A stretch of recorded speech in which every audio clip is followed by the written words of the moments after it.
Good evening, welcome.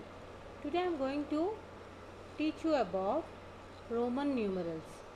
Romans used to write the numbers using English alphabets. They have used 7 letters of English alphabets.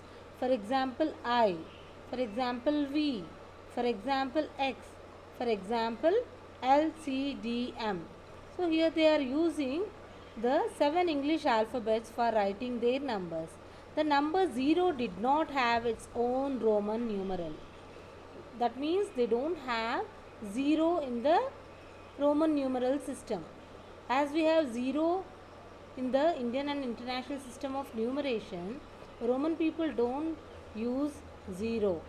That means they don't have a letter for identifying 0.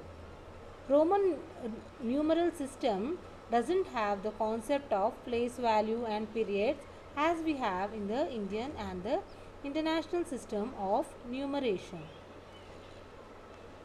These numerals have a great historic importance.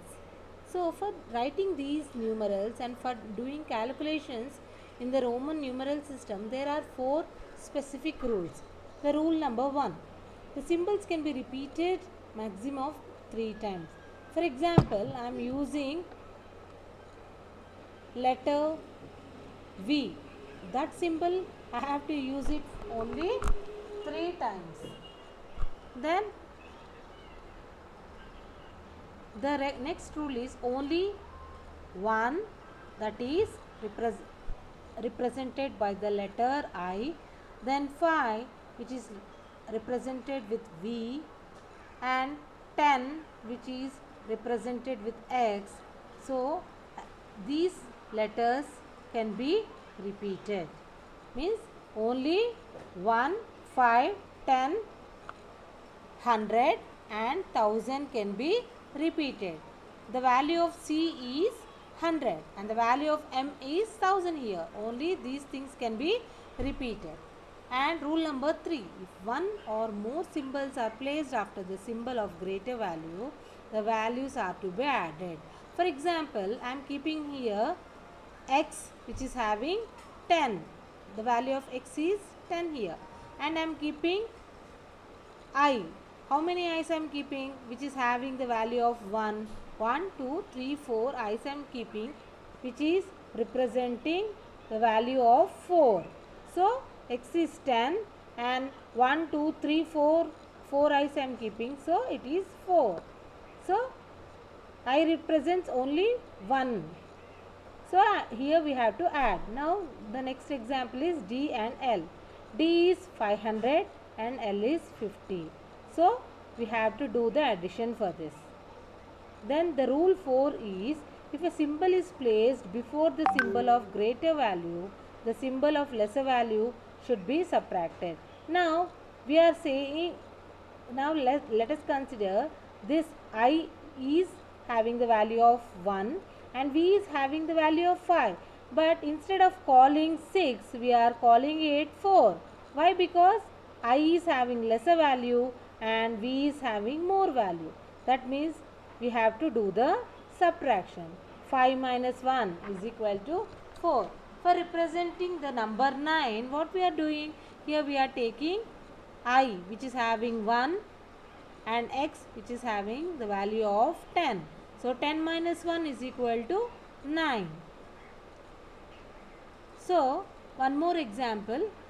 Now if for the same 9, now for the 9 we are using I and X. Here if I is written in the front, then the value is to be 9.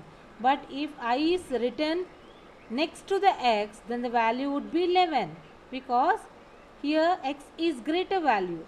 So X plus I. So 10 plus 1. X is having the value of X is 10 here and the value of I is 1 here. So 10 plus 1, 11.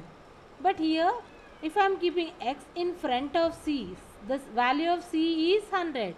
So at that time we have to minus.